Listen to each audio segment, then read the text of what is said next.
when I tried to install something and it popped up asking for a password.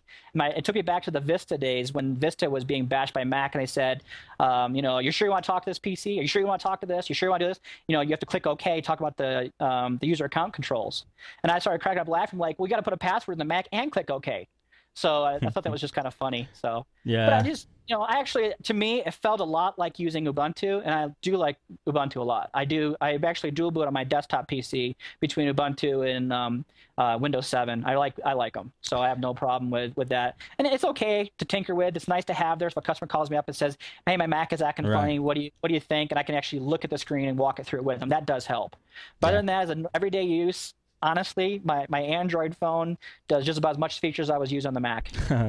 So yeah, you know, it also depends on what you do on the thing. Exactly. Sometimes I'm a gamer and a programmer and tinkerer, and I just feel like I'm limited on the Mac. I can't do gaming. I can't do any programming on it. I'm limited by that. Right. So it's like, okay. Those are all things that I don't do. Yeah. So again, shout out for TechNet. Love it. I let my subscription run out till Windows 8 comes out officially.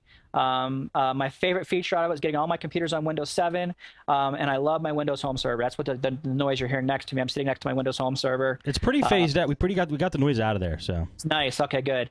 Yeah, it's just a big fan I have on the side, and I've got a couple hot swappable hard drives, SATA hard drives with the little fans, and that's what you're hearing, the fans on the hot swap hard drives. Sweet. So I've got a little bit of storage. I've got a couple 2 terabytes, a couple 1.5 terabytes, and so I got a little bit of storage. But I have all my DVDs burned to it, ripped to it. I stream it all up to my big screen TV upstairs over the gigabit network, up to a little HP Media Center PC, and it's great being able to just use the Windows Media Center device. And again, Control4 works with it because it's IR driven. So I have one remote that controls my PC, my DVR from Comcast, my VCR, or not VCR, my VCR, my DVD player, and even controls the Xbox 360 because I can control it with a remote. It just replaces all those remotes. Works great. So wow. What do you think about Windows 8, by the way, since you brought that up? Well, I was going to bring that up. I got a link on here to the Windows 8, the one I used. I did it as a VM. I'm not impressed with it. They're definitely gearing it towards the touchpad interface, right? Touchscreen. It does at least let you go back to the desktop look, but as soon as you used to click on Start and be able to list your programs, but as soon as you hit Start, you go back to that GUI of all those little tiles. I'm like, I just don't think I can get used to it. So then I load. I said, okay, fine. I'll try some of the programs in the tile. I tried the little game, the little robot game. Played it for about 5 seconds. Okay, now how do I get out of it? I couldn't figure out how to get out of it. So I figured I want to go watch. I'm about to watch the show on how they present the program, how to get back out of it. Because I end up doing Alt Tab to get out of it because and the program's still running in the background. I can't shut it down. Wow. So I don't know how to do it. So, but it's kind of cool. Yeah, I still have to mess with it. I liked the demo that I did see on the video. I didn't use it yet, but I like the demo for a tablet. It's awesome for a tablet. It looks like. Yeah, absolutely. Yeah, absolutely. Yeah. No, I agree. So I want to get some. I put a little note in here. Podnutz cost money. It does, but it's worth it. It's an investment. I'm going to give a list. I purchased Fab's Auto Backup. Use it all the time. Love it. Great. Tim Sir, if he hasn't got it, he better get it. Okay. Text Site Builder. It made my website look a lot better than what I had. A lot of my customers like it. Little tweaks I put on there that kind of made it a little personalized, made it very easy to work with, and it's very easy for me to go back and just add things to it if I want to. So I appreciate that. Good job on that. Thank you for buying it. I purchased Lalo's tech repair videos. I'm glad because somebody talked about WSUS, the offline updater. I wasn't quite sure. I went to the website how to figure it, but when I heard you talking about Lalo's, I said, you know what, screw it. I'm going to go ahead and get Lalo's. That for me was the biggest sell, was the WSUS offline updater. That really helped me out, especially a lot of my customers out here that are like on satellite and they got really low speeds and are limited on a bandwidth. That works well for me. And so, good. You know what? He's been working hard. He's almost ready to release his updated version of all the videos. So it's nice. Looking forward to it. I'll definitely jump on that. Sure. Originally purchased a laptop repair videos first when you first got them out. I wasn't doing laptops then, and it gave me confidence to actually do the laptops. So I do a lot of those, and actually I do a majority of my work, I would say, is laptops. Good.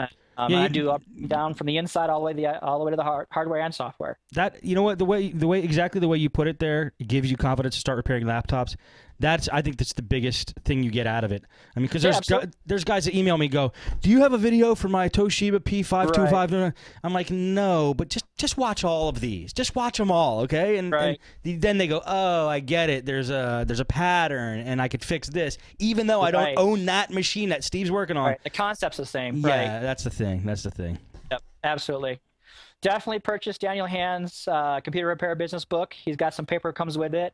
I actually already purchased the Tech Nibbles computer business kit before I got his paperwork, so I already had his Tech Nibbles in place before it. But it's pretty decent. Got some great ideas on his paperwork to go through. I implemented some of the ideas from his paperwork into mine to tweak it. Sweet. He just released version 2. Did he? It's a very short read, but I tell you what, everything I've done in my business, I can totally connect with him, down to being the military background, because I was military, having a family, trying to monitor all this stuff, balance all this stuff. I totally connected with him personally, one-on-one. Again, he emailed me back and forth, really gave me some feedback on the website, gave me some ideas for my business about, doing some advertising on Craigslist. And you're talking about Dan. You're talking about Dan on this one. Dan Hand. Yeah, okay. Dan Hand, yeah. Yeah, so it was great. So definitely get that book if you own a business and want some tips. If you read it and say, I'm already doing that stuff, great. But at least you can realize that you're getting some confirmation that what you're doing is working well. Yes. So that's definitely a good one. And definitely another shout out to him about the, I don't know how you phonetically say it, ACRBO, but the Association of Computer Repair Business Owners. If you're an owner or even a small tech, go ahead and throw it on your site. It looks great. People ask about it. It looks like you have some sort of certification. It must be important somewhere. It's a great logo. Yeah. But it looks good. So, and again, I want to say before you get to the last one, I just want to clarify because I did interject in there. What I was talking about version 2 is the Tech Nibble Business Kit was just released. Oh yeah, I saw that before I came out here, so I trying to remember what it was called. Yeah, and of course Dan's book is constantly updated, so there is all the newest stuff in there too. So both are good, awesome things. So absolutely. So make sure you use the Podnutz links for those, so you get credit. So yes, please. Yeah. So, but I want to say thank you to all the Podnutz community, all the guys have been on here, and especially you, Steve. You're awesome. I'm glad you did this. Thanks. I seriously wouldn't have taken my business as far as it has if I hadn't heard somebody else get on there and say, "Hey, this is what's going on in my shop." And I'm like, I can totally relate. And it helped me to say I'm not the only one here. And that's what I think one of the guys, we become Rambos in this business, especially if we're by ourselves and we think we're the only ones. Especially those customers, we fix the computer and then something else goes wrong and go, oh crap, what did I do? Yeah. And you go back, you can't figure it out, you feel stupid, and I got to the point. I have no problem telling a customer I don't know, right, but I will figure it out. Yes. I have no problem Googling in front of a customer and saying we'll figure this out together. Yeah. I am not the guy. I'm very social. I'm the guy who sits there and hangs out with them, chats with them. I know their dogs, their kids, how many kids they have, where they got married, and there's nothing else to do while you're running WSUS offline updater. There's nothing to do, but they hang out and chat. Well, that's a great thing to have, great quality to have. And they love it because they know you care about them. And I don't just do it just because I'm making a buck off them. I do it because I really do care about them. Right. I care about. That's why I'm in the business, because I want to serve people. I want to help. So that's fantastic. That's great. Let's see. Wow. Yeah, I got more stuff here. I guess we could save another show to make it easier. I don't know how much more time have we got? I only have like one voicemail and an email. So why don't you go for a little bit? Why don't you go for like an hour, like 7 more minutes, and then I'll see how far we get. Okay, great. We hit a couple things already. I talked from Leaf from NEPCservice.com. Leaf is awesome. Shout out to you, buddy. Thank you so much. He's doing a great job. I'm proud of what he's doing in his business. Love his website layout. Yes. I love the fact he's willing to give back to the Podnutz community. He says he had guys call him from all over the country, and he's been chatting with and encouraging them and all that. So, Leaf, good on you, buddy. Appreciate it. So, Go Leaf. Anyways, I ran into an issue. I thought maybe you guys, this is some tips that I have. Ran into an issue that I couldn't resolve. A customer wanted Office 2003 on his new Windows 7 64-bit operating system. Wouldn't activate. It kept giving me an error. So I found just out of a whim, I thought, well, what if I run it as administrator? Go in and do it manually, run Word or Excel, whatever I was using, run it as administrator, and it activated. It fixed it. Wow. So good tip. Just a little tip. Windows 7 Service Pack 1 upgrade tip. Ran into this issue with a customer. They called me up. They couldn't get their media player to work. They're trying to click on an MP3. Couldn't get it. Wouldn't come up. And they also couldn't get Internet Explorer to come up on a link they had on their desktop. After you do the Internet Explorer, after you do the Service Pack 1 upgrade, run IE for the first time and run Media Player for the first time, because it treats it like it's a new installation. So just do that. It'll save you a phone call. Nice. These are very Podnutz Daily type tips. You're bringing me back here. You're bringing me back. Yeah. Well, I've got a list here for you. So cool. Keep them coming. Let's see. Delete OEM partitions. I keep forgetting how to do that. So I want to give a little shout out to Jared Heinrich's site. It's a tinyurl.com 64LTXDZ. It's basically where you get like a laptop or a hard drive in, and the customer wants to nuke it. They want to put Windows 7 on it. It had Vista on it, but they don't want the original boot partition. So I always forget how to do that and wipe it out. And that's just a really quick to recover that little, whatever it is, 4 to 8 gig that's being used up, and that gives them more hard drive space. So cool. Had an issue, ran Combo Fixer a while back, got the Open With virus. Did combo fix, took it off there, cleaned it up, did a great job. The only problem is it messed up all the registry stuff. I posted this in the forums here a while back, and I think somebody else on the show here a while back also mentioned it. But Doug Knox, www.dougknox.com, he has a bunch of tips on there. He's got a little registry fix that cleans all those. He has one that cleans all the registry associations and puts them back where they're supposed to go. But that's one I would definitely check out. He's got some other stuff on there for little stuff for XP. I'd like to see him update his site a little bit to more stuff with Windows 7 and Vista. But he has some good tips on there. I don't know if hopefully he's still running that site and doing a good job at it. Cool. So recent Podnutz episode, Call That Girl, said that most techs use a program called WinXP_exe_fix. I've never heard of that, so I'm going to give it a try. I don't know if it's like a file that comes with XP or if it's one you have to download. I am not sure. I'm not either. So, and Call That Girl know she got $100 coming soon. I'm gonna buy her book here as soon as I get the money up. Okay. So, Windows 8 developer preview. We talked about that. Kind of give you feedback. I'll give you the link that I use to set up on using VMware. Has all the links to all of them, to all the ISOs, and also a link to VMware if you don't have an account with them. Gives you just the VMware player. That's again tinyurl 4YA5D3N. So go ahead and check it out. These will all be posted in the show notes, guys, just so you know. Great. Okay, good. A little tip as an electrician, 2 computer guys, power strips. They do not protect against lightning. A lot of people we actually have the second highest lightning strike area up north from here, where a lot of my customers are up in Palmer Lake. What did you say? The second most, right? Because I think I'm the first, right? Florida's the first, yeah. Yes. There's a place in Florida's the first.